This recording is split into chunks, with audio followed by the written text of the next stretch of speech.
s'il te plaît. Puisque vous êtes arrivé ici peut-être sans savoir qui était Rempart. Donc, petite proposition de programme. Donc, on va voir l'Union Rempart rapidement. Hein, qu'est-ce que l'Union Rempart? Et puis, les métiers du patrimoine. Alors, pourquoi on a choisi de parler des métiers du patrimoine et les outils de découverte que nous avons créés. Et ensuite, nous passerons au partage d'expériences avec des exemples de parcours parmi les personnes ici présentes. Et du coup, je me présente. Moi, je suis Adèle Relouza, chargée de communication à l'Union Rempart. Et je suis accompagnée donc de Florence, Emma, Victoria et Louise qui vont partager leur expérience et puis d'autres collègues de Rempart que vous serez certainement amenés à questionner. Donc, si tu veux bien, Olivier, passer à la petite carte du réseau. En fait, c'est pour vous dire que Rempart, c'est une union d'associations. Donc, on a aujourd'hui près de 200 associations qui sont réparties sur l'ensemble du territoire. Donc, comme vous pouvez voir, tous ces petits points, ce sont plein d'associations locales qui agissent en région à l'année sur un site et dont l'objectif est de préserver, animer et transmettre le patrimoine. Et pour ça, ça passe par différentes activités. Donc, il y a les chantiers de bénévoles. On pourra voir un petit peu plus en détail, si vous le souhaitez, en quoi ça consiste. Les formations d'animation, parce qu'on propose tout un cursus de formation pour être animateur ou animatrice monument historique ou pédagogie et organisation de chantier, et également le BAFA. Et puis, une autre chose aussi qu'on propose, c'est les services civiques, puisqu'on a un agrément qui nous permet d'accueillir une centaine de volontaires sur l'année, sur l'ensemble de notre réseau. Donc, voilà, vous voyez, il y a le petit zoom sur l'Île-de-France et puis la Martinique, puisque nous avons certaines associations locales qui sont basées là-bas. Et du coup, si tu veux bien passer à la slide suivante, Olivier, Rempart en quelques chiffres. Donc, je vous l'ai dit, 200 associations, mais comme le patrimoine ne s'arrête pas aux frontières, on a une cinquantaine de partenaires répartis dans 30 pays dans le monde. Depuis notre création en 1966, il y a environ 800 sites qui ont été restaurés. On n'a pas refait le décompte, mais peut-être que ça a augmenté. À l'année, sur l'ensemble des activités du réseau, on a 10 000 citoyens qui sont impliqués et à peu près 4 000 bénévoles sur les chantiers, donc 4 000 bénévoles sur les chantiers. Sur l'année, on a 20 000 scolaires qui sont sensibilisés à nos actions puisque les associations proposent des activités pour les scolaires. Et puis, sur la partie animation de site, avec tout ce qui peut être événementiel, spectacle, etc., on a environ 150 000 visiteurs ou spectateurs qui viennent nous rendre visite sur les sites. Et du coup, avant de passer un peu aux outils qu'on a mis en place pour découvrir les métiers du patrimoine, est-ce qu'Olivier, tu veux dire en quelques mots pourquoi nous, on s'est lancé dans ce webinaire des métiers du patrimoine? Oui, évidemment, Adèle vient de le dire, hein, Rempart, c'est une association nationale de patrimoine et depuis 1966, on parle et on agit sur le patrimoine. Et évidemment, le patrimoine, c'est bien sûr du patrimoine bâti, mais c'est aussi ce qu'on appelle finalement le patrimoine immatériel, hein, les techniques, les savoir-faire, et puis les métiers qui en découlent, et tout ça, ça fait partie du patrimoine. Et même si nous sommes plutôt une association de bénévoles, hein, ce qui est affiché ici, c'est plutôt un affichage de citoyens engagés bénévolement autour du patrimoine, eh bien, nous agissons évidemment avec des professionnels qui peuvent être nos partenaires, des partenaires publics ou privés et qui sont des professionnels, ou bien nous-mêmes, en tant qu'association et en tant que réseau d'associations, nous employons des personnes qui sont salariées par nos associations locales et qui sont donc des professionnels agissant sur le patrimoine à nos côtés. Et en fait, on avait envie de vous proposer de partager, qu'ils partagent avec vous à la fois leur parcours, comment ils en sont arrivés à être des professionnels du patrimoine dans les associations ou partenaires des associations, et puis leur passion tout simplement. Et puis, deuxième idée, c'est que certains d'entre vous, sans doute, ont participé à nos chantiers de bénévoles et ont découvert le patrimoine avec nous, où on raffermi, on va dire ça comme ça, leur passion pour le patrimoine à nos côtés, et se sont dit, mais finalement, ce patrimoine sur lequel j'agis bénévolement et sur lequel je passe mes vacances, bien, je pourrais en faire mon métier. Et au moment où certains d'entre vous galèrent sur Parcoursup, ou alors que vous pensez peut-être à votre orientation professionnelle, eh bien, on avait envie de proposer à ces professionnels qui agissent à nos côtés de vous présenter comment ils en étaient arrivés là et comment vous pouviez vous inspirer de leur parcours pour vous-même vous orienter, et d'où ce webinaire sur les métiers du patrimoine. Merci Olivier. Et du coup, tu ne t'es pas présenté, mais Olivier est notre délégué général. Voilà. Alors, passons au métier du patrimoine, c'est savoir-faire d'hier, métier d'aujourd'hui, puisque comme Olivier vous l'a dit, on avait voulu valoriser ces métiers qu'on retrouve notamment sur nos chantiers. Et pourquoi? Parce que ce sont souvent des métiers dévalorisés et méconnus, alors que même que ce sont des métiers d'avenir, gratifiants et enrichissants, surtout qui sont accessibles à toutes et tous, quel que soit le niveau d'études.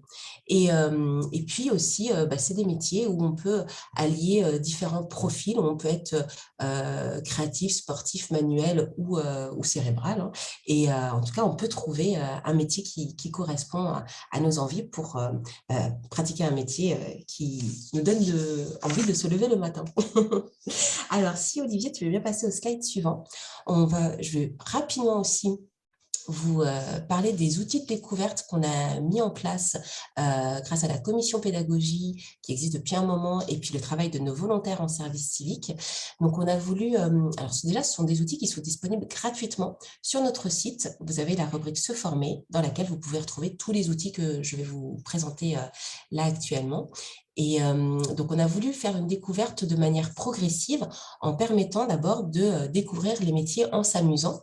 Donc, avec 3 outils où il y a un quiz, quel artisan ou quelle artisane du patrimoine suis-je? Donc, c'est un peu le même principe que les quiz que vous pouvez avoir dans les magazines, où il y a une dizaine de questions avec 4 choix de réponses. Et à la fin, vous arrivez à un résultat qui vous donne une tendance par rapport à des catégories de métiers. Des métiers qui peuvent être... qui peuvent allier, par exemple, la création et la minutie, ou bien la force et la créativité. Donc voilà, ça vous donne une tendance, et ça peut vous aider aussi à vous orienter vers un métier qui pourrait vous correspondre. Ensuite, il y a le jeu savoir-faire d'hier et métier d'aujourd'hui. Donc, en fait, c'est un jeu de cartes. Il y a 40 cartes avec 4 thématiques. Donc, il y a 10 questions, 10 cartes par thématique. Et donc là, vous les avez en dessous, là, les 4 cartes que vous voyez, qui sont inspirées finalement des jeux de société populaires. Donc, la catégorie devine, en fait, c'est un peu le Trivial Poursuite. Hein, ce sont des questions. Il y a la catégorie imite aussi, le jeu du mime. Il faut mimer un métier. La catégorie dessine, c'est un peu comme le Pictionary, il faut dessiner un métier. Alors parfois avec un petit, on corse un peu le challenge avec la main gauche si vous êtes droitier, ou bien dessiner les yeux fermés par exemple. Et puis la dernière thématique, c'est l'esquive. Donc c'est un peu comme le tabou. Il faut faire deviner un métier du patrimoine sans prononcer 3 mots interdits. Et puis, un dernier outil sont des petites vidéos devinettes d'1 minute, où vous avez donc 1 minute et 3 indices pour découvrir le métier qui se cache derrière. Donc ça, ce sont des premiers outils. Ensuite, quand ça vous a donné envie d'aller un petit peu plus loin dans la découverte d'un métier, on a mis en place donc, des fiches métiers. Je vais vous détailler un petit peu après ce que contiennent ces fiches métiers. Et puis, pour incarner un peu ces métiers-là, pour qu'on sache un peu en quoi consiste le quotidien d'un charpentier, d'une illustratrice du patrimoine, par exemple, là, on a interviewé des professionnels. Donc, c'est des vidéos de moins de 5 minutes voilà, qui vous donnent un peu à voir le parcours de ces personnes qui peuvent être très variées. Parfois, ça peut être vraiment une vocation. Ils savaient très, très jeunes ce qu'ils voulaient faire, ou bien un déclic. Et en tout cas, voilà, ça vous donne à voir un peu le quotidien de ces métiers. Et puis, nous, à Rempart, évidemment, on trouve qu'on apprend mieux en faisant. Donc, une fois que vous avez vu tous ces métiers, et pour confirmer en fait une envie, vous pouvez participer en fait à des activités qui vous permettront de vous initier, notamment par exemple à travers des ateliers ou des journées découvertes. Donc ça, c'est pour un temps un peu court, peut-être à proximité de chez vous. Ou bien il peut y avoir un chantier de week-end. Il y a certaines de nos associations qui proposent des chantiers de week-end. Donc en fait, c'est une journée pendant le week-end où vous pouvez plusieurs fois dans l'année participer à la restauration et à l'animation d'un site patrimonial. Et puis, pour vous donner du temps un petit peu plus long, pour aller un petit peu plus loin dans la découverte d'un métier, c'est participer à un chantier de bénévoles, où là, c'est un séjour de 1 à 3 semaines, où vous êtes encadré par des animateurs et des animatrices qui vous enseignent les gestes traditionnels pour pouvoir reproduire les gestes qui vont bien et puis restaurer un site et le faire de manière qualitative. Et puis surtout, c'est une opportunité pour vous de pouvoir échanger avec des professionnels et puis de vous assurer que le métier vers lequel vous vous engagez, c'est plutôt c'est ce que vous voulez faire. Et par la suite, le chantier de bénévole, ça peut être aussi un joli tremplin pour accéder à une formation diplômante. Et on verra un peu plus loin en quoi justement ces opportunités peuvent être intéressantes pour vous et puis même pour des recruteurs par la suite.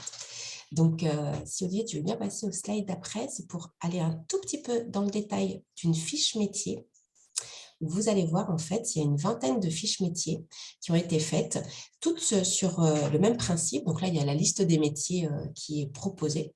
Et donc, chaque fiche se présente de la même manière. C'est une fiche à 4 recto verso où on présente d'abord l'histoire du métier.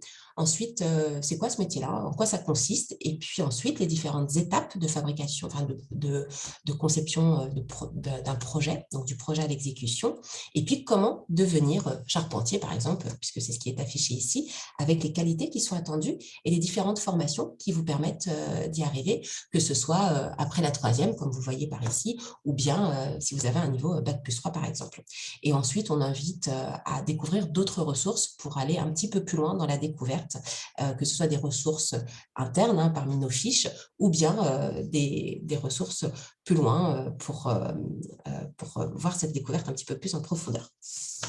Et donc, Olivier, si tu veux bien passer au slide suivant, je voulais juste vous montrer, avant de passer la parole aux professionnels qui sont là pour témoigner, je voulais juste vous passer une petite vidéo qui vous permet de voir que travailler dans le patrimoine, en fait, ça met des étoiles dans les yeux. Donc là, c'est une vidéo que nos volontaires avaient réalisée pour le concours Je filme le métier qui me plaît. Peut-être que vous en avez déjà entendu parler dans vos établissements scolaires. Et c'est un tailleur de pierre, donc Romain. Je vous mets juste un petit peu dans le contexte. C'est Romain, il se destinait plutôt à une carrière de paramilitaire, donc absolument rien à voir.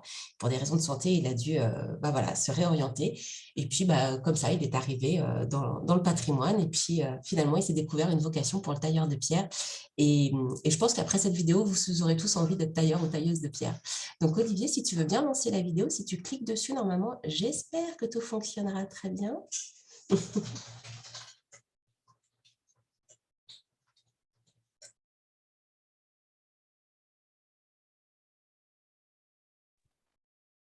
suis pas sûr.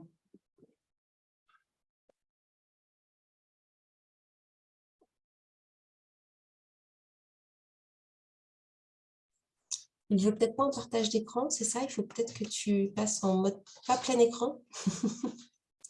J'ai testé tout à l'heure, ça fonctionnait évidemment. Si tu cliques sur la petite vignette là, il veut pas. Non. Non, sinon c'est trop simple. C'est pas drôle si on n'a pas de problème technique. Ça. Non, il veut pas. Hein. Sinon, c'est pas drôle, évidemment. En attendant qu'on règle ce petit problème technique, si, mesdames, peut-être, vous voulez vous présenter en attendant. Florence, je te passe la parole pour que tu dises qui tu es. Oui, bonjour, donc je suis Florence de Claveillère, donc architecte des bâtiments de France et conservatrice des monuments historiques à la direction des affaires culturelles de Martinique. Donc, en gros, j'ai 33 ans et je suis architecte spécialisée dans le patrimoine. Est-ce qu'on enchaîne sur la présentation un petit peu du métier ou on laisse tout le monde se présenter? Alors, j'espère qu'on va avoir la vidéo avant vous, avant vos petits parcours, vos parcours, pardon. Et Louise, alors je vais passer la parole à Louise et puis après on va revenir à toi, Florence. Merci.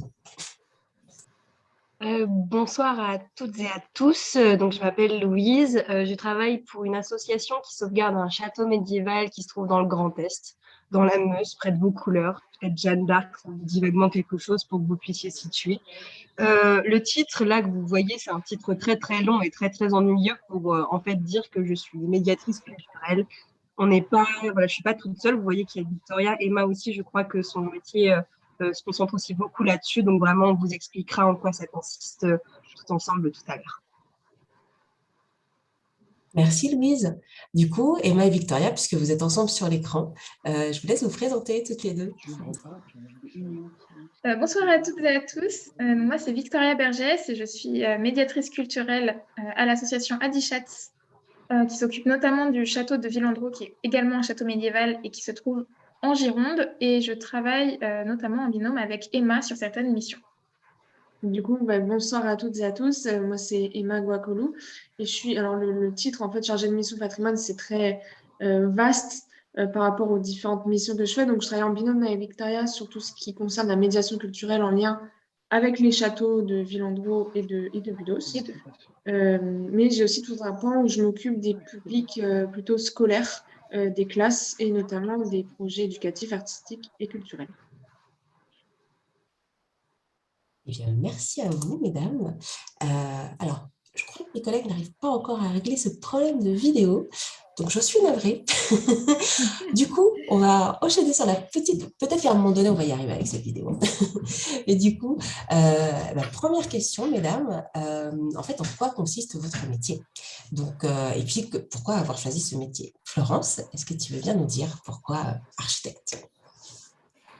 Alors, moi, j'ai un métier très vaste aujourd'hui en qualité d'architecte des bâtiments de France. Donc, si je peux résumer autour de 3 principales missions. Donc, ma première mission, c'est de s'occuper d'un parc de monuments historiques, donc à la fois des bâtiments, donc 127 bâtiments pour la Martinique et 107 objets protégés au titre des monuments historiques. Donc là, on est plutôt sur un métier qui mobilise une expertise de suivi de chantier, donc sur du patrimoine architectural. Le deuxième aspect, c'est plutôt sur le patrimoine urbain, puisque du coup, je suis en charge de l'instruction des permis de construire autour des monuments historiques. Donc, pour la Martinique, ça représente à peu près 900 permis par an qui passent par mon service sur lesquels j'émets un avis. Donc, du coup, ça va du simple ravalement de façade à la construction de lotissements. Donc, ce sont des échelles extrêmement variées. Et puis, le dernier aspect est plutôt sur le patrimoine paysager, puisque du coup, pour le ministère de l'Environnement, je remplis également une mission de suivi de tous les travaux sur les sites protégés au titre du Code de l'environnement, donc qui sont plutôt protégés pour leurs valeurs paysagères ou pittoresques. Donc, du coup, c'est à l'échelle du grand paysage, sur des plans de gestion de forêt, ce genre de choses.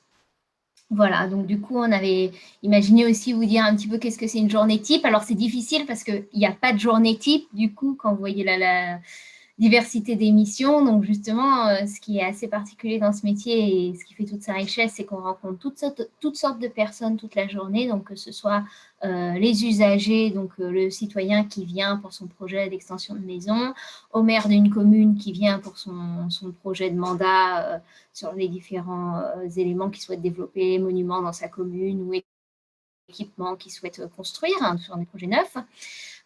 Aux artisans qui viennent nous voir pour régler des questions techniques sur les chantiers qu'on suit en cours. Donc, vraiment, on intervient de la poignée de porte à l'échelle du territoire de l'île entière pour la Martinique. Donc, c'est très vaste. Voilà. Merci Florence. Du coup, avant de voir la suite, est-ce que Louise, tu veux bien nous dire pourquoi ce métier et en quoi ça consiste en fait d'être médiatrice culturelle? Et peut-être que Emma et Victoria pourront compléter. Oui, pitié complétée. Alors, je vais essayer de décrire en 2 mots ce que c'est que la médiation culturelle parce que je suis à peu près persuadée que c'est un mot que vous ne connaissez pas, alors qu'en fait, vous connaissez ce métier. Parce que les médiateurs culturels, c'est les gens qui vous font les visites guidées dans les musées, c'est ceux qui font les programmations des salles de spectacle. En gros, un médiateur culturel, ça regroupe plein de métiers différents qui ont tous pour objectif de lier un public, quel qu'il soit, avec un objet culturel, quel qu'il soit. Ça peut être la musique, le théâtre, le cinéma, le patrimoine, l'art, tout ce que vous voulez. En gros, ça, c'est notre métier. Maintenant, on va l'appliquer vraiment au patrimoine. Donc moi, je travaille pour Mergo, je travaille aussi pour un musée. J'ai 2 emplois en ce moment. Pourquoi est-ce que j'ai voulu me mettre dedans? C'est arrivé un peu sur le tard. Moi, je ne savais pas ce que je voulais faire. En terminale, je ne savais toujours pas ce que je voulais faire. Et en fait, je me suis aperçue un petit peu par hasard que j'étais passionnée par l'histoire et que les vieilles pierres, c'était pour moi important de les sauvegarder. Et même encore aujourd'hui, j'ai du mal à vous expliquer pourquoi concrètement, mais je sais pas, il y avait quelque chose qui pour moi était super important. Du coup, j'ai fait des études en histoire au départ. Au bout d'un moment, je me suis rendu compte que être chercheur en histoire, ça allait pas trop me convenir parce que justement, il n'y avait pas ce lien avec le public. Il y a bien un truc qui est toujours le cas dans la médiation culturelle, c'est qu'on est tout le temps en lien avec du public. On a besoin et on a besoin de le connaître vraiment. Et j'avais vraiment besoin de ça. Et à 23 ans, donc vraiment à 23 ans, alors que je travaillais quand même dans le domaine depuis un petit bout de temps, je découvre un mot qui s'appelle médiation culturelle et qui correspond globalement à ce que j'aime faire. Et je rigole pas, quoi. C'est vraiment comme ça que ça s'est passé. C'est pour ça aussi que j'ai participé, que ça me fait plaisir de participer à ce webinaire parce que j'aimerais bien que vous galériez pas autant que moi.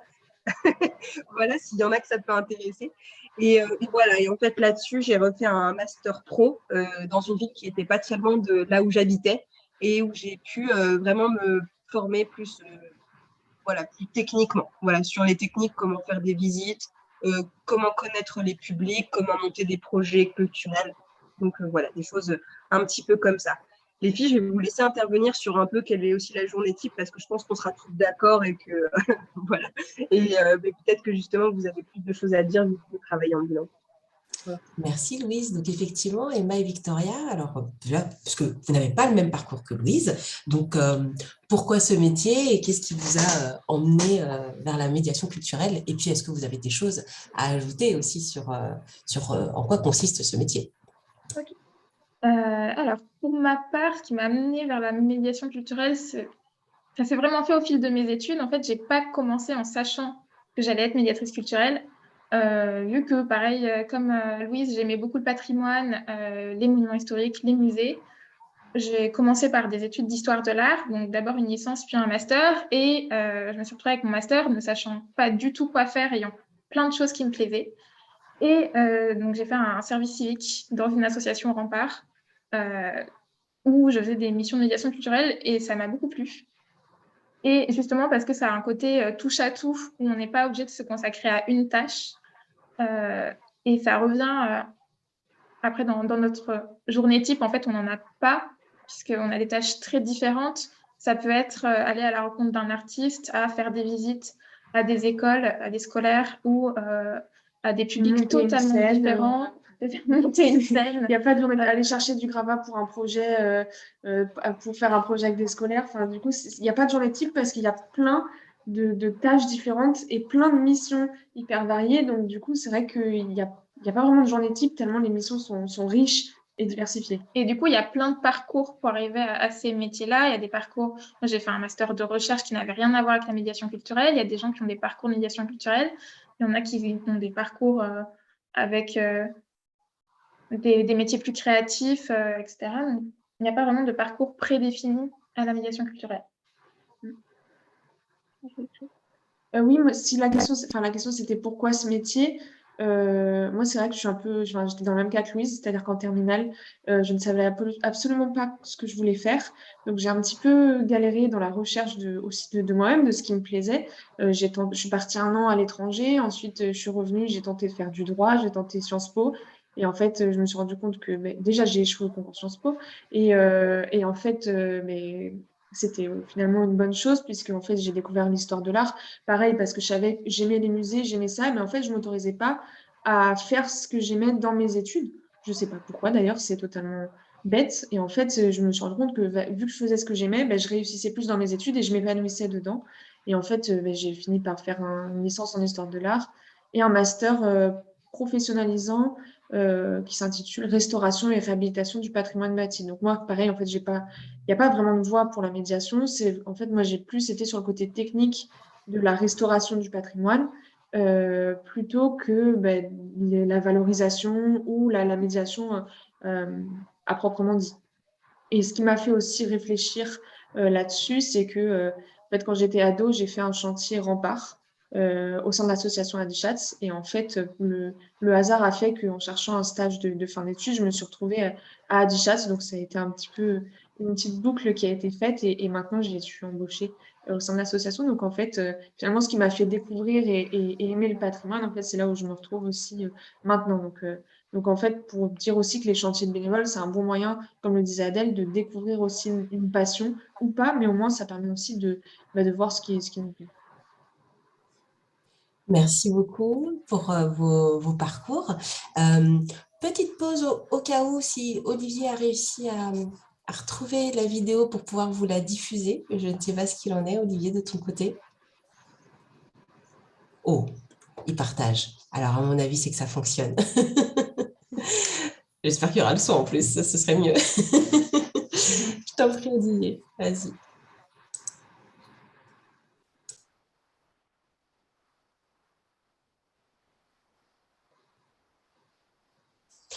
Olivier, on n'a pas le son. Enfin, est-ce que vous avez le son, vous, de votre côté?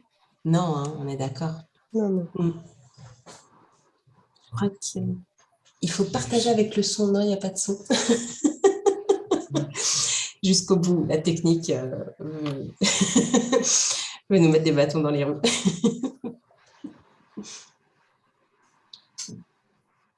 Mais on va y arriver, on vous jure que ça va bien se passer.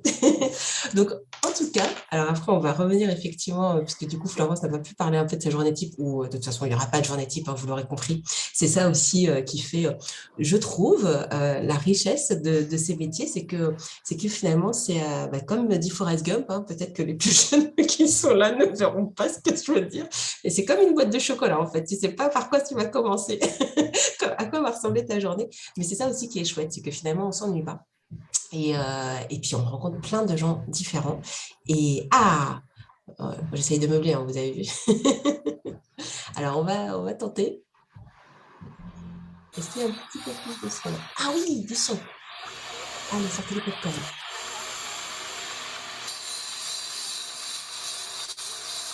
Alors, je m'appelle Romain Andréla et je suis tailleur de pierre. Ah bah là, ici, on est chemin des Carrières, donc ça porte bien son nom, à Vernon. Et c'est la seule carrière d'extraction de pierre de Vernon. Concrètement, on transforme de la matière brute en éléments structurels pour un ouvrage. J'ai fait un CAP en 1 an, comme j'étais titulaire d'un baccalauréat. Et par la suite, la seule formation qui se propose à vous, c'est le brevet professionnel, sous 2 formes, soit métier de la pierre, soit monument historique. Et j'ai choisi les monuments historiques. Moi, à la base, le patrimoine, c'était vraiment un truc qui me passait au-dessus de la tête. Bon, je passais devant une église, c'était la maison de Dieu, ni plus ni moins. Quand j'ai commencé à se faire ce métier, je suis repassé devant certains bâtiments et là, encore une fois, on lève les yeux et on regarde plus, on n'a plus le même regard, on se pose plus les mêmes questions. On se dit, mais tiens, comment ça tient? Comment ils ont... En plus, c'est vachement haut. Et là, ça fuse. Les questions arrivent et on s'y intéresse. On va se dire, ah, en plus, ça a été fait à telle époque. Mais c'était lui qui a fait ça, donc on se renseigne. Et puis, on cultive le patrimoine. Moi, personnellement, ça n'engage que moi. Moi, je suis fier du patrimoine français. Quand je vois ce qu'on a réussi à faire, quand même, le gothique flamboyant, c'est quelque chose. Enfin, ça, c'est la grandeur. Ouais, ça envoie. C'est préserver ça, l'entretenir, le restaurer. Quand vous voyez quelqu'un qui passe devant l'abbatiale de Saint-Étienne-de-Camp, on s'arrête tous et on lève un petit peu les yeux. Voilà, mon métier, c'est de faire en sorte que dans 200 ans, les gens continuent de passer et de se dire quelque chose quand même. Alors, actuellement, on donne tout sur la cathédrale du Havre. Donc, une journée type, c'est on taille et on taille le Havre. Nos outils, c'est principalement des ciseaux. Hein, on se rapproche comme les ciseaux à bois, ça parle plus aux gens en général. Donc, c'est les mêmes ciseaux, c'est ce qui va permettre de couper, d'arracher des morceaux de pierre et puis de finir. Mais c'est principalement des outils en acier. On est amené à travailler beaucoup en extérieur ou en hauteur sur les échafaudages. Nos édifices sont assez hauts en Normandie. Donc le vent, la pluie, le froid, mais bon, ça fait partie du métier, j'ai envie de dire. C'est pas une contrainte en soi, en fait. Comme tous les métiers de l'artisanat, c'est du travail, c'est de la rigueur, mais tout le monde peut le faire. On a une apprentie c'est une fille, pas de problème. On a eu des apprentis qui avaient à peine 16 ans, pas de problème. Le corps se développe, il s'adapte à l'outil. Chaque journée sur un chantier déjà est une anecdote, chaque journée à l'atelier en est une, chaque pierre est une anecdote. On oublie rarement chaque pierre qu'on a taillée, même un parement bête, on s'en souvient. Ce qui vient à l'esprit des gens quand on parle de taille de pierre, c'est les pyramides, les temples grecs, le Colisée, donc forcément on se dit bon, on fait partie un petit peu, on est les descendants de ces gens-là. C'était des gens brillants qui ont construit des super trucs. Nous on les restaure aujourd'hui, donc ça nous rassure, on se dit qu'on est quelque part, on est un peu brillant aussi. Effectivement, il y a des métiers qui apparaissent, qui disparaissent. Les tailleurs de pierre, on était là il y a très longtemps, on sera encore là dans très longtemps. Voilà, alors je suis sûre que vous avez tous envie d'être tailleur de pierre là. Je trouve qu'on sent bien sa passion en tout cas à Romain. Et merci Chloé. Merci pour lui. Alors du coup, on va reprendre le partage d'expérience. Alors du coup, Florence, est-ce que tu veux nous dire la journée type d'un ABF, d'une ABF en l'occurrence, mais il y a pas de journée type enfin. Oui, bah ouais, c'est ce que je disais tout à l'heure, c'est qu'il n'y a pas vraiment de journée type, mais du coup, je vais peut-être plutôt revenir sur mon parcours, puisque finalement, je ne l'ai pas vraiment développé précédemment. Donc, de mon côté, moi, j'ai fait un bac scientifique et souvent, les personnes qui s'orientent vers les études d'architecture ont souvent en commun d'avoir pas su vraiment choisir entre les aspects scientifiques, techniques et les aspects plus sciences sociales et métiers d'art. Donc, du coup, finalement, je me retrouve assez classiquement dans ce choix-là. Et puis après, ça s'est fait par des suites de rencontres. Et notamment, mes études ont été marquées par beaucoup de temps de terrain. Je pense que c'est aussi ce que j'ai en commun avec les autres participantes à ce webinaire aujourd'hui, c'est que finalement, tous les étés pendant mes études, donc je fais un master en architecture, donc c'est 5 ans, une licence, un master, j'ai toujours fait donc, des chantiers de bénévoles, pas forcément avec Rempart, il y a aussi d'autres structures, mais aussi beaucoup de workshops internationaux, donc il y avait cette dimension aussi internationale, l'échange, des fois sur des choses plus intellectuelles, sur des problématiques plus d'urbanisme. Donc voilà, donc ça a été une succession de rencontres. Et finalement, lorsque j'ai terminé mes études d'architecture, j'avais une envie d'aller vers le patrimoine parce que justement, j'ai eu l'occasion de faire dans les étés de la taille de pierre, du vitrail, donc beaucoup de métiers d'art. Et finalement, mes 5 ans d'architecture ne me formaient pas du tout à ça et ne m'offraient pas vraiment de porte d'entrée directe. Donc, j'ai enchaîné directement avec un master professionnel à l'Université de Lyon en histoire de l'art et archéologie. Et du coup, l'avantage du master professionnel, c'est que là, on a la possibilité de faire beaucoup plus de stages, puisque du coup, les études d'architecture sont plutôt intellectuelles. Et donc là, j'ai eu la chance de faire 6 mois de stage, 3 mois dans une agence d'architecture libérale et 3 mois dans un service de l'État, donc à Lyon. Dans une unité départementale de l'architecture et du patrimoine. Et donc, j'ai pu voir le contraste. Et donc, je me suis dit que moi, ce que j'aimais, c'était pas rester derrière l'ordinateur dessiner toute la journée. C'était vraiment les journées qui s'enchaînent, avoir du monde, être au service de plein de personnes, pouvoir aller sur des chantiers différents toute la journée, puisque forcément, on a en charge énormément de monuments. On a vraiment une mission de conseil. Et puis, c'est surtout que dans le patrimoine, j'ai réalisé qu'on avait quasiment toujours affaire à des personnes qui étaient vraiment passionnées, comme Romain qu'on vient de voir. Et puis, on travaille sur des bâtiments d'exception. Nos journées se passent dans des églises, des châteaux, des cathédrales. Et on rencontre toujours au niveau des entreprises des gens qui sont absolument fascinants par leur métier, leurs connaissances, qui ont des connaissances très, très précises. Et puis, comme je le disais, comme mes domaines d'intervention sont très vastes, je travaille aussi beaucoup avec des paysagistes. Donc, il y a toute la dimension du paysage. Donc, sur la ville, on travaille aussi avec des coloristes pour les façades. Et puis surtout, à la différence d'une agence d'architecture qui emploie principalement des architectes, aujourd'hui, je travaille dans un service de l'État ou avec une pluralité de métiers. Donc, on a avec nous des ingénieurs du patrimoine, des techniciens, également des agents administratifs, mais aussi des archéologues, des conseillers qui sont plutôt orientés sur les arts plastiques. Et donc, finalement, on est vraiment, on évolue donc, au sein des services déconcentrés du ministère de la Culture dans un environnement pluridisciplinaire qui est vraiment très riche. Et donc, moi, c'est cette suite de rencontres qui m'a menée jusque-là, donc à commencer par un stage dans les services de l'État et puis ensuite à intégrer la fonction publique, après des petits passages à l'étranger dans différentes associations. Une association partenaire de Rempart en Roumanie, Pro Patrimonio. Et puis, à travers un stage Erasmus+, puisque finalement, quand on est jeune, on a plein d'opportunités d'essayer plein de choses différentes.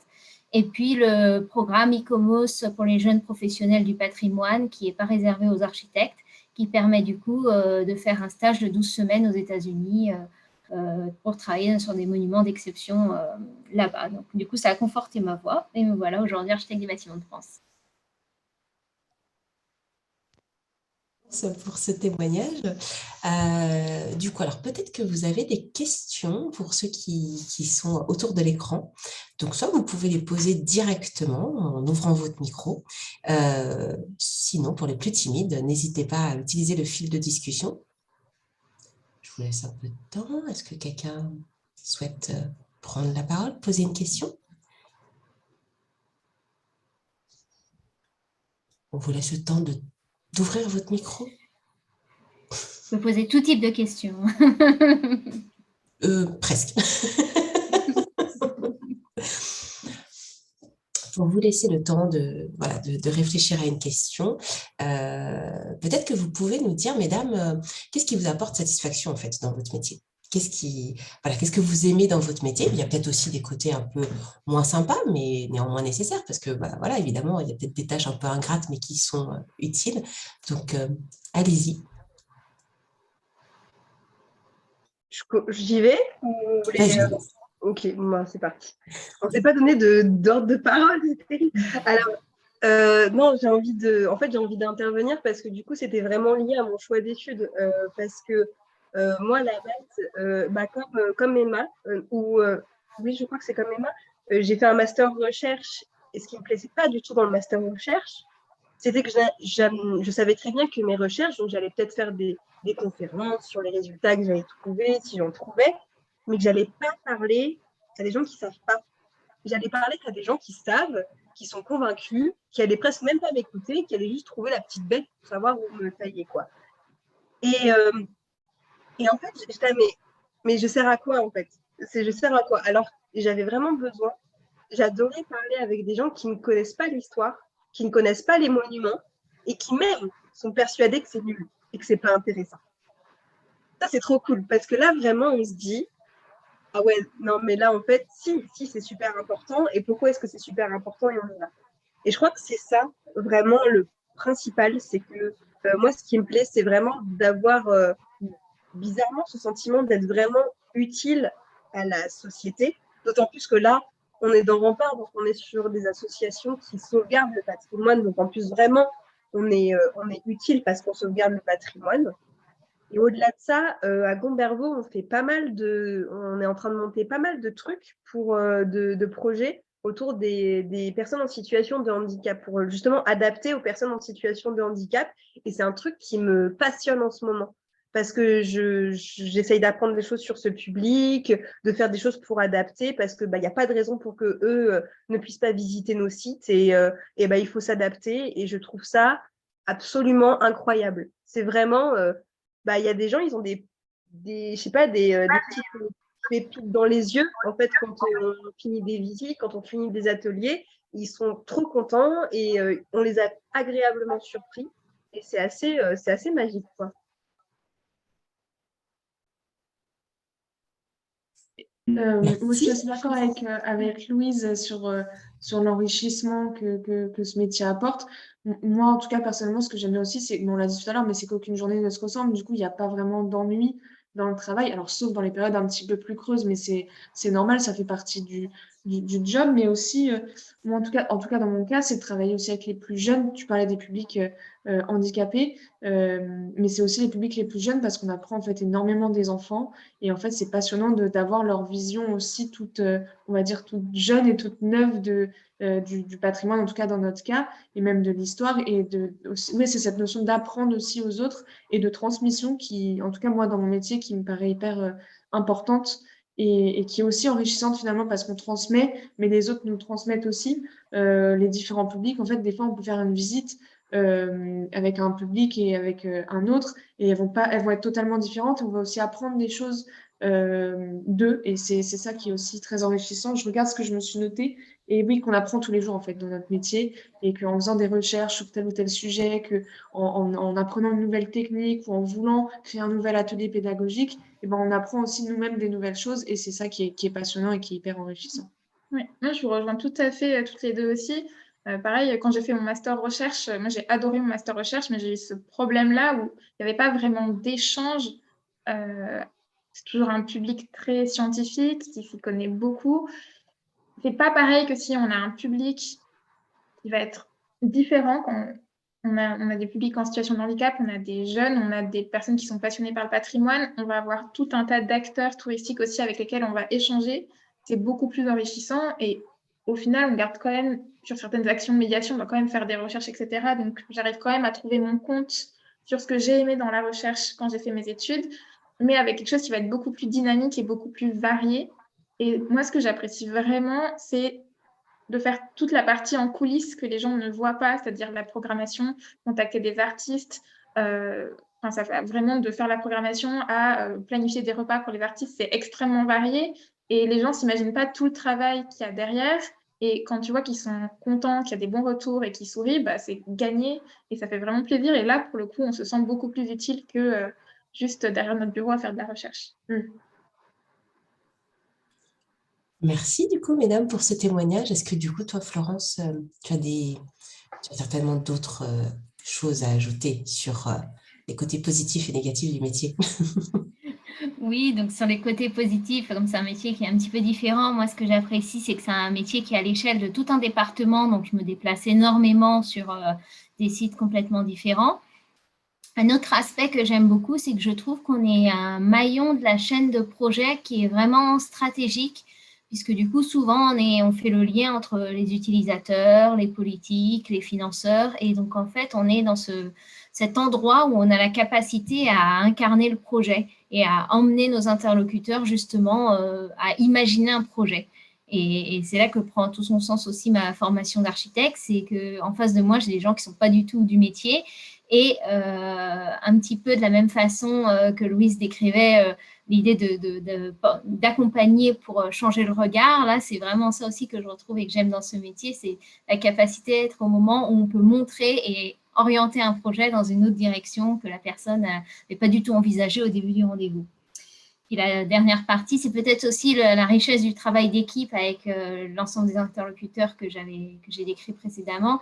C'est qu'en fait, on n'est pas tout seul à incarner cette fonction et qu'on ne peut pas faire grand-chose tout seul sur un territoire. Et donc, c'est ce petit travail de fourmi, de créer un écosystème, puisque moi, j'ai travaillé donc en Auvergne-Rhône-Alpes, en Normandie, en Île-de-France et aujourd'hui en Martinique. Du coup, à chaque fois, il faut recréer cet écosystème de jeux d'acteurs, d'alliés avec lesquels on travaille. Et donc, on se rend bien compte que c'est un travail d'équipe avec des gens qui, finalement, en ensemble, se seraient jamais rencontrés autrement que par ce prisme autour de ces projets. Après, on n'a pas parlé des choses qu'on n'aimait pas, mais tout n'est pas rose. Et dans mon cas, c'est peut-être aussi l'intensité et l'exigence du rythme qu'impose ce métier, puisque du coup, c'est un métier où on est beaucoup en représentation. Où, comme je disais, on fait beaucoup de déplacements. Il y a des semaines où on fait plus de 10 heures de voiture dans la semaine. Et encore, moi, je suis sur un tout petit département. J'ai souvenir quand j'étais en Auvergne-Rhône-Alpes et qu'il fallait beaucoup se déplacer entre Bourg-en-Bresse et Clermont-Ferrand. C'était vraiment très, très laborieux. Donc voilà, donc beaucoup de voitures.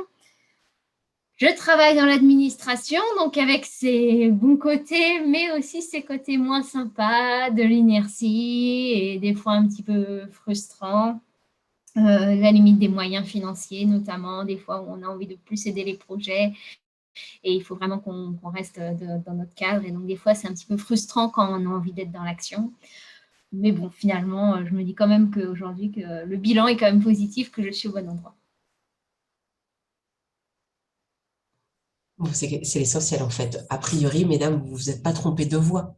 Vous êtes contentes de votre travail. Alors, est-ce que ça a mené des questions peut-être auprès de ceux qui sont avec nous? Si vous êtes timide, hein, il y a un fil de discussion, vous pouvez écrire votre question et je pose votre question s'il faut. Ou sinon, vous pouvez prendre la parole. Bonsoir. Bonsoir. Est-ce que vous m'entendez bien? Oui, on vous entend bien. Ok, parce que nous, on a eu aussi un souci technique au début de la conférence. Non, moi, du coup, j'interviens. Je suis maman de Raphaël qui est avec moi et qui est en 3e et qui se pose plein de questions sur son orientation et qui est assez attiré par l'histoire, par le patrimoine. C'est pour ça qu'on s'est inscrit ici. Donc déjà, merci beaucoup parce que j'ai trouvé que c'était assez illustrant tous les parcours que vous nous avez racontés. Donc c'est super bien. J'en retiens et du coup c'est là ma question, qu'on est plutôt sur les parcours qui ont été présentés sur une voie générale au niveau du lycée avec peut-être alors soit spécialité, soit option, enfin, bref, je ne sais plus comment on parle en ce moment, mais plutôt histoire des arts, d'après ce que j'ai compris. Peut-être. Est-ce qu'il y a des parcours un peu plus professionnels? Ça va peut-être être après au niveau des métiers, comme on a vu, tailleur de pierre, etc. Mais au niveau de la médiation culturelle, est-ce qu'il y a des parcours plus professionnels après la troisième ou il faut forcément passer par une voie générale? Mesdames, je vous laisse répondre. Ouais, je dirais qu'on s'en fiche. Je suis navrée. Ah ouais, d'accord. Alors, je suis désolée. Non, je vais expliquer pourquoi est-ce que je trouve qu'on s'en fiche. Parce que globalement, alors les filles, elles auront peut-être un autre avis, mais j'ai l'impression qu'on est tous passés par la fac et la fac s'en fiche de l'intitulé du... Enfin, vraiment, je me dis, le lycée, c'est normal de ne pas encore tout à fait savoir ce qu'on veut faire.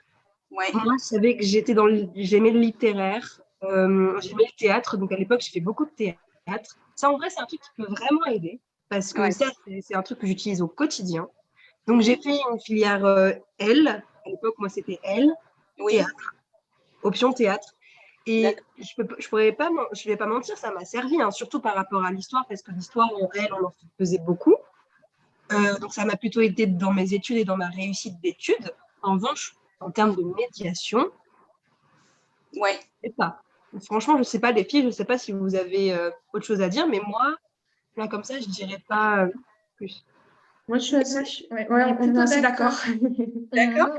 On a été à la fac, mais on remarque très vite qu'il y a c'est pas vraiment un parcours qu'on va chercher dans la médiation culturelle. On va pas chercher un parcours précis. Il y a vraiment des personnes qui ont des parcours très différents et qui sont pas du tout arrivées là par la fac. En fait, il y a tout un tas d'expériences qui se font sur le tas.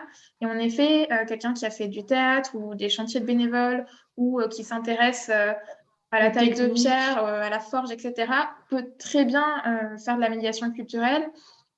On va plutôt voir si la personne sait organiser un événement, sait faire des supports, etc., plutôt que savoir s'il a eu vraiment une licence, un master en histoire ou en histoire de l'art. D'accord.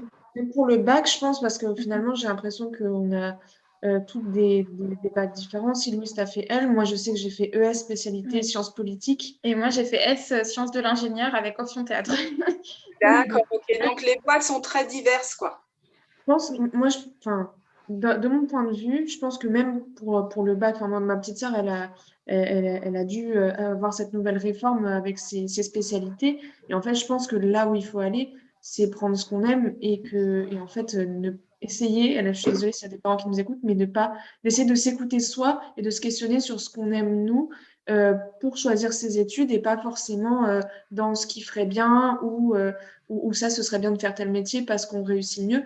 En fait, je pense que c'est partir en fait du postulat de qu'est-ce que j'aime et aller peut-être dans ce domaine-là, dans la mesure du réalisable, hein, mais peut-être plus se questionner comme ça plutôt que de se dire, bah, au final, si je fais tel choix, ça va m'amener à tel métier. Puisqu'au final, là, on a un petit peu l'exemple qu'on a choisi une voie et au final, on est tout arrivé au même endroit en prenant des chemins différents. D'accord. Ok, ok. Et Il ne faut pas écouter les parents. Hein. Merci. Et puis, comme vous disiez, Raphaël aime l'histoire. Alors peut-être que justement, il y a peut-être une période de l'histoire qui lui plaît plus, et c'est peut-être aussi aller là-dedans pour finalement, en tant que médiateur, avoir sa spécialisation à lui, finalement, ce qui va faire la différence par rapport à un autre médiateur. Mais c'est vrai que sur ce métier-là, là, pour le coup, c'est un métier où, voilà, c'est effectivement, tous les parcours sont possibles, et c'est ça, hein, la richesse de l'artisanat. Mais c'est vrai que par contre, il y a des métiers peut-être un petit peu plus techniques où il va y avoir une formation plus précise, puisque il y a des gestes à apprendre. Et voilà, mais du coup, je vous invite à consulter nos outils, ils sont gratuits, n'hésitez pas à y aller. J'allais vous dire, peut-être que dans vos fiches métiers, on va aller voir, vous expliquer un petit peu les parcours, etc., quoi. Complètement. Et puis, je ne sais pas si vous avez déjà pensé, alors, évidemment, hein, au chantier de bénévoles, puisqu'on parlait du fait que, et on le voit à travers le parcours de certaines de nos intervenantes, mais c'est vrai que parfois, ça a été aussi l'occasion d'avoir un déclic. Et puis, comme je disais, ça donne aussi l'opportunité de discuter avec des professionnels et les chantiers de bénévoles. Alors, vous avez dit que votre fils est en 3e, c'est ça? Oui, il est en 3e. Parce que du coup, cet été, il y a des chantiers ados qui sont proposés par le réseau. Donc vous aurez l'occasion de voir un peu tout ce qui est proposé. Mais en l'occurrence, Adichat, qui est ici représenté par Emma et Victoria, propose 3 sessions pour les ados, avec 3 sessions puisqu'il y a des tranches d'âge particulières. Mais c'est aussi l'occasion en fait de voir et peut-être de préciser un métier, parce que là on parle de médiation, mais peut-être que finalement Raphaël va trouver autre chose qui lui plaira et du coup il pourra s'orienter un petit peu plus précisément. Tout à fait, on va regarder. Du coup, je trouve que c'est une bonne idée, ces chantiers bénévoles pour ados. Ouais, on va regarder ça. Et avec plaisir. Il y a des chantiers famille aussi, n'est-ce pas, Louise? Alors, pour info, actuellement, vous avez sur notre site internet les chantiers de bénévoles qui sont proposés d'ici à la fin juin. Et au 15 mars, c'est notre date phare de l'année. C'est là où on met en ligne tous les chantiers d'été. Et vous verrez, il y aura plus de propositions, évidemment. Les chantiers d'ados, c'est essentiellement l'été. Donc, voilà, mais il y a un chantier famille dans le Lot aux vacances de printemps et un chantier famille certainement du côté de Gombervaux au mois de juillet. Très bien, on va Voilà. regarder ça, super. Si je peux rajouter quelque chose sur les chantiers de bénévoles, en tout cas dans mon expérience, quand j'avais 14-15 ans, en fait, je me suis dit, voilà, c'est super, je me suis éclatée, j'ai restauré des vieilles pierres et je continue ma vie. Et en fait, en regardant aujourd'hui, je me suis rendu compte que c'est ces chantiers-là qui m'ont un peu formée en fait dans ce que j'aimais. Et c'est des super moyens de découvrir en fait plein de métiers différents, pas que il y a les métiers techniques forcément parce qu'on pratique ces techniques particulières, mais aussi en fait tous les autres métiers. Je vois, je donne l'exemple d'Adijats, mais en fait souvent même les midis, on mange avec les ados qui sont là, donc en fait il y a des moments aussi de discussion aussi et de partage qui sont hyper intéressants et ça peut être intéressant aussi pour les jeunes de venir découvrir aussi. Alors pas que Adijats, je fais pas la promo d'Adijats, mais dans le cadre de ces bénévoles, c'est hyper enrichissant. Ouais, puis j'imagine que ça rend les choses concrètes aussi, c'est ça l'intérêt aussi. Ouais. Oui. Et puis c'est pas que le chantier non plus, parce que l'après-midi, il y a des moments de temps autres en fait que le chantier. Et du coup, c'est aussi le moyen de découvrir de nouvelles personnes, de se découvrir soi-même. Enfin, c'est vraiment des expériences enrichissantes. Ok. Super, merci beaucoup. J'aimerais bien compléter sur un autre point, du coup, parce que je suis sûre que parmi vous, il y en a plein qui sont stressés sur quelles études et comment et où. Et voilà, et je pense qu'il est important de faire passer un message maintenant que nous, on est un professionnel et on est passé un peu de l'autre côté. Alors, c'est super important des fois, hein. Enfin, c'est sûr que c'est important de trouver quelque chose qui nous plaît, mais je trouve qu'il ne faut pas oublier apprendre à devenir adulte, apprendre à les savoir-être, parce qu'on dit comme étant des savoir-être, comment vivre en collectivité, est-ce qu'on aime ça, est-ce qu'on aime être au contact des gens, est-ce qu'au contraire on est mieux dans sa bulle tout seul, est-ce qu'on est mieux à faire plein de choses toute la journée, ou est-ce qu'au contraire on a besoin de stabilité. Et ça, c'est des choses qui vont pas être apprises dans les études en fait, ça va être appris dans les choses que vous faites à côté. Et c'est super important de cultiver ça et d'essayer de trouver des manières de le savoir. Et c'est ça qui va vraiment vous aider aussi à savoir le métier que vous voulez faire, à mon avis. Tout à fait. Merci pour vos compléments d'information. C'est très chouette. Et effectivement, profitez des opportunités qui vous sont offertes en tant que collégien, lycéen, étudiant, les différents stages que vous pouvez être amené à faire. En plus, des expériences même qui auront peut-être rien à voir avec le métier vers lequel vous irez, il y aura peut-être un recruteur qui va voir justement votre engagement bénévole. L'engagement bénévole, ça dit beaucoup de vous. Ça dit votre capacité à vous engager sur la durée, à penser à autrui. Ça dit plein de choses. Et puis parfois, il peut y avoir aussi, vous auriez pu faire un stage, je ne sais pas, à un certain endroit, et puis le recruteur qui va être en face de vous, ah mais moi aussi j'étais à tel endroit, et du coup il va y avoir une petite connivence, des petites choses comme ça. Je crois d'ailleurs, Victoria, je crois que c'était toi, ton premier stage. Tu as été choisie. C'était toi, Victoria, ou c'était Emma? Je crois que c'était toi, Victoria.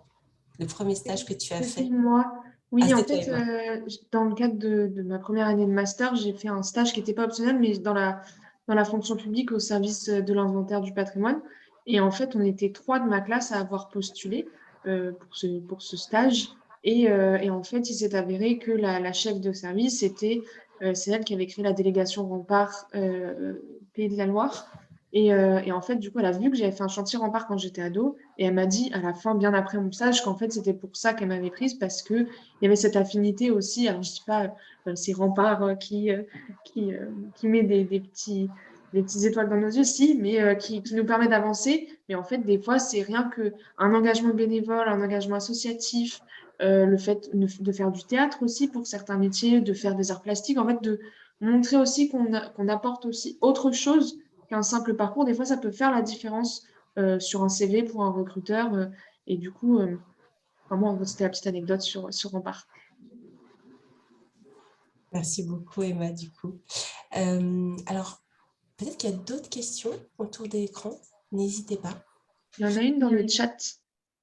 Ou dans le chat, il y a une question. Petite question pour les médiatrices culturelles. Où trouvez-vous l'inspiration pour attirer le public au sein des sites dont vous avez la charge?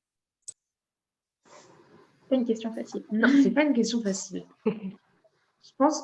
Ouais, vas-y. En fait, on la trouve tout autour de nous.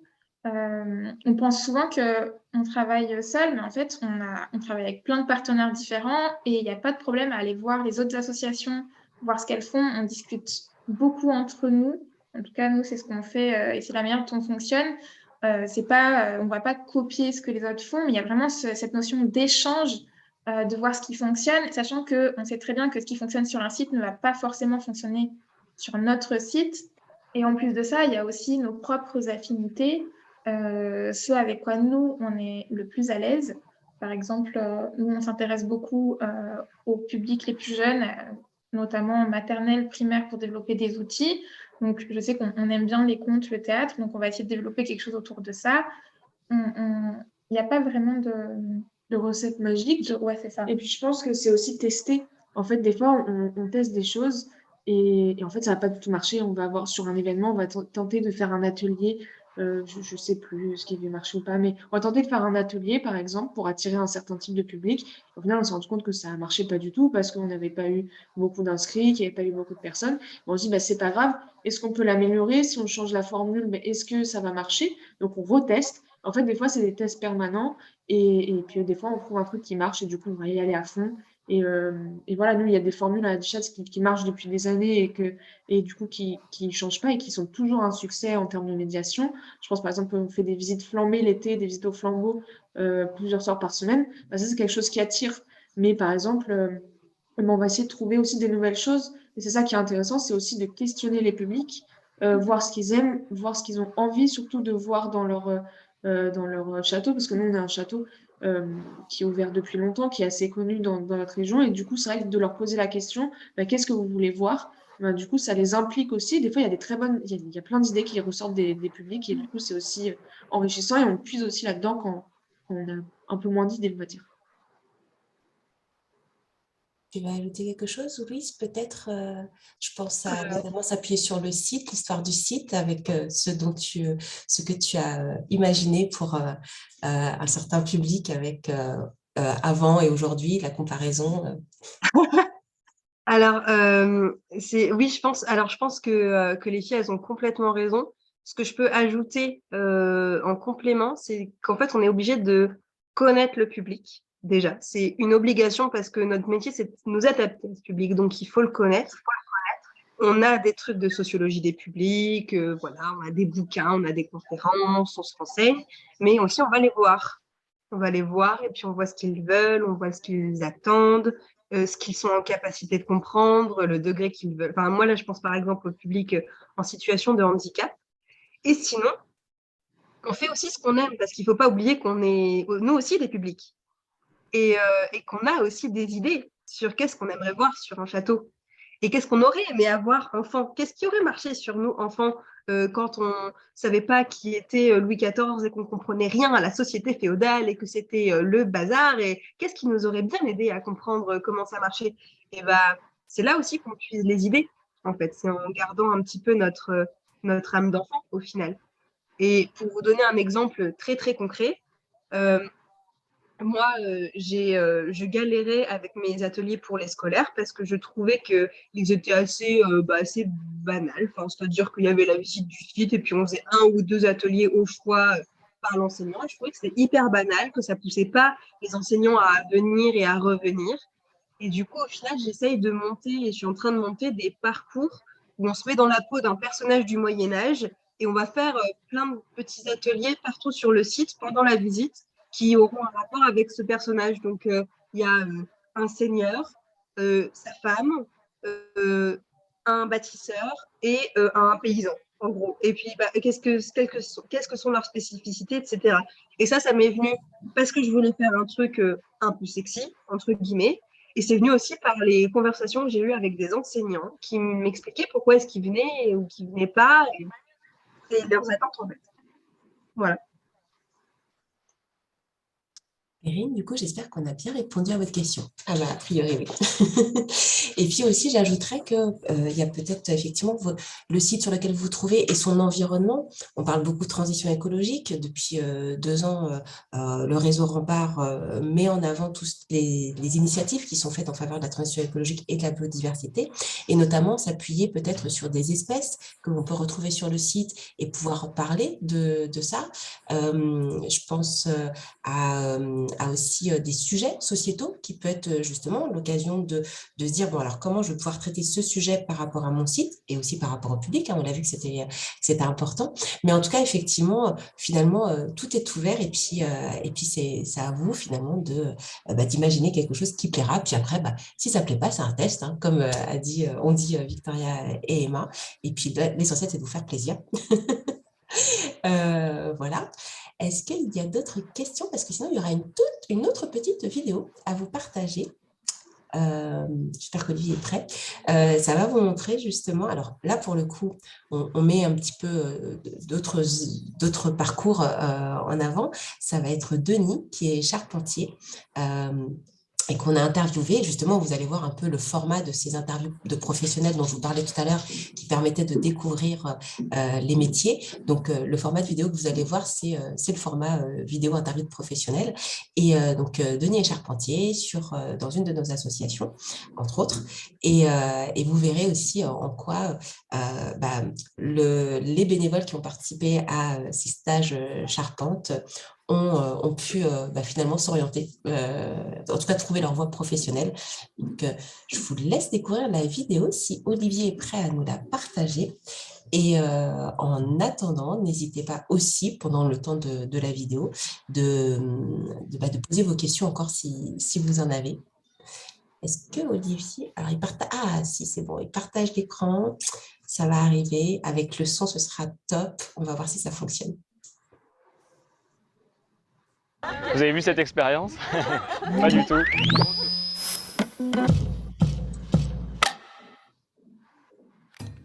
Je m'appelle Denis de Cazeneuve. Je suis charpentier. Je construis des ouvrages en bois de tout type et principalement des charpentes de toiture. La passion du bois à l'origine.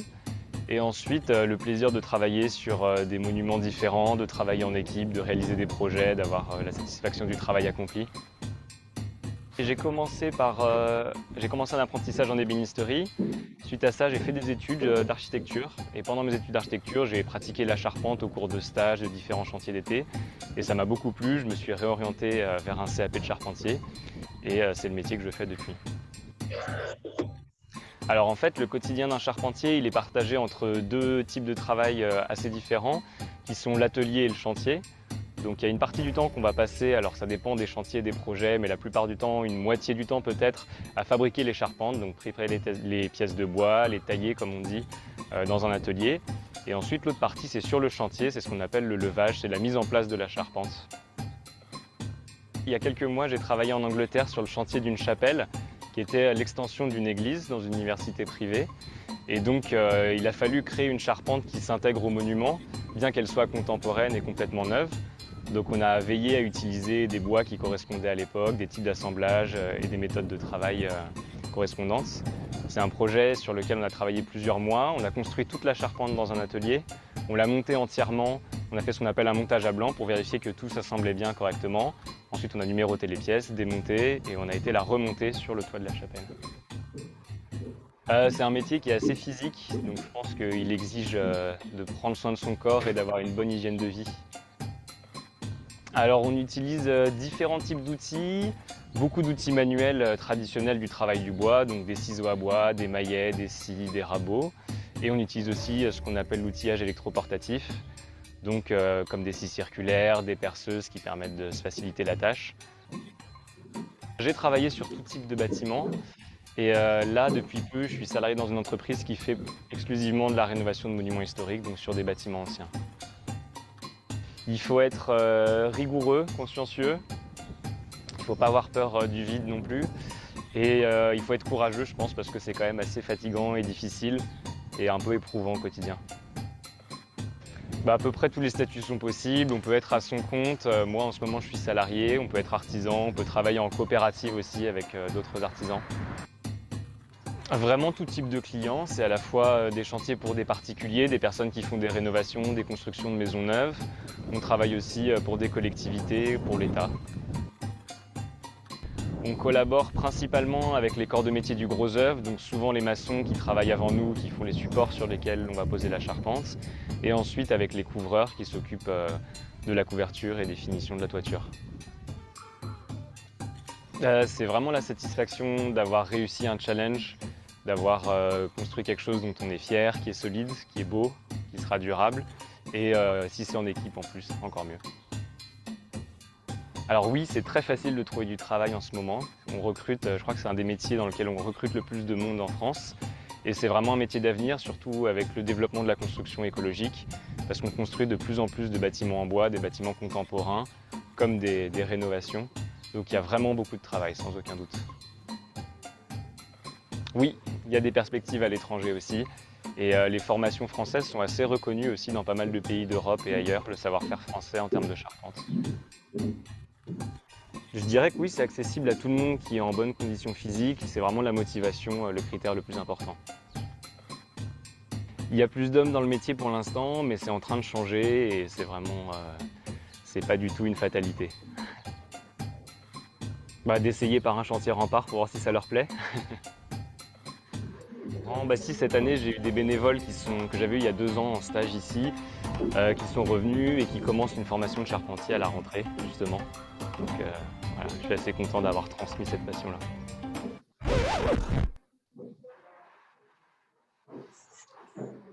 Merci beaucoup, Olivier, d'avoir fait la tendance technique. Donc voilà, en fait, comme vous avez vu avec Denis, voilà, deux bénévoles qui ont commencé leur formation, qui sont rentrés en CAP charpente. Donc ça, c'est ça ce qu'on vous disait tout à l'heure sur l'expérience d'un chantier qui peut amener un déclic et du coup, concrétiser cette envie après par une formation diplômante. Donc voilà, j'ai une petite question, si vous pouvez me répondre dans le chat, par quel biais vous avez eu connaissance de ce webinaire métier, ça nous permet de voir un peu voilà, quels sont les meilleurs réseaux pour, pour communiquer à ce sujet. Évidemment, les questions sont encore possibles, hein, surtout n'hésitez pas. Merci Perrine via LinkedIn, très bien. Et dis donc, LinkedIn, c'est the place to be. Ah, Facebook. Et puis, en tout cas, on espère que ce genre de webinaire vous plaît et que, alors évidemment, si vous avez aussi d'autres envies de métiers, surtout dites-le nous parce que qu'on puisse aussi faire témoigner d'autres métiers. Alors, par exemple, il y a une tailleuse de pierre qui était en pleine animation auprès de scolaires aujourd'hui. Et donc, le temps qu'elle retourne chez elle, elle m'a dit, je suis désolée, mais je crois que je n'arriverai pas à temps pour le webinaire. Mais ça aurait été chouette de vous montrer aussi quand on parle que ce sont des métiers accessibles à toutes et tous, parce que là, on est très dans le cliché. Ma collègue me le faisait remarquer. Tout ce qui est métier technique, c'est les garçons. Et sinon, la médiation, l'architecture, c'est des filles. Mais dans la vraie vie, il y a d'autres possibilités, évidemment. On a des médiateurs, des guides conférenciers qui sont hommes. Merci beaucoup, en tout cas, pour les petits témoignages que vous avez mis dans le fil de discussion. Surtout, n'hésitez pas, si vous avez encore d'autres questions, à prendre la parole, les écrire dans le fil de discussion. J'en profite pour remercier, je vous remercie, mesdames, pour vos témoignages. J'espère que c'est inspirant pour effectivement les jeunes qui sont autour de l'écran, ou voire même des adultes qui se disent « Ah, peut-être je tenterais bien une petite reconversion ». Je vous le dis parce que justement, il y a 2 étés de ça, j'étais sur un site à Berzilsec, qui est dans les Hauts-de-France. C'est un professeur qui avait 42 ans, il en était à son 3e chantier charpente. Et en septembre, il commençait un CAP charpente. Comme quoi, finalement, il n'y a pas d'âge pour travailler dans le patrimoine. Donc, voilà, et vous l'aurez compris, en fait, c'est des métiers vraiment passionnants qu'on ne connaît pas suffisamment et où il y a vraiment des perspectives d'avenir. Et vous voyez, j'espère que vous l'avez ressenti, qu'effectivement, ce sont des métiers qui passionnent ceux qui le pratiquent et qui donnent des étoiles dans les yeux. Et ça, c'est plutôt chouette, faire un métier qui nous plaît. Si vous n'avez pas de questions, je vous souhaite une très bonne soirée à toutes et tous. Et Merci. puis, nous espérons avoir répondu à vos questions, que ça vous a inspiré. Et n'hésitez pas à aller voir sur notre site. Il y a des chantiers qui sont déjà en ligne, comme je vous le disais. Et puis, les chantiers d'été seront en ligne à partir du 15 mars. Donc, il y aura encore plein de possibilités. Et sachant que vous avez vu, on a des partenaires à l'étranger. Donc, il y a des possibilités en France et à l'étranger. Donc, n'hésitez pas à profiter de cette expérience. Je vois qu'Olivier, tu remets ta caméra, tu veux peut-être préciser quelque chose? Non, tout va bien. Merci, en tout cas, merci beaucoup à toutes et tous pour ces remerciements. Et du coup, ça nous encourage à refaire d'expérience. Encore merci, Louise, Emma, Victoria et Florence. Merci beaucoup pour vos parcours. Si vous avez encore des choses à ajouter, n'hésitez pas, évidemment. Merci à toutes. Bonne soirée. Merci beaucoup. Et Raphaël, on se revoit bientôt sur un chantier. Merci beaucoup. Merci à vous. Merci à vous. Merci, bonne soirée. Merci, bonne soirée. Au revoir. Merci beaucoup, bonne soirée. Merci. Au revoir. Au revoir. Au revoir. Au revoir.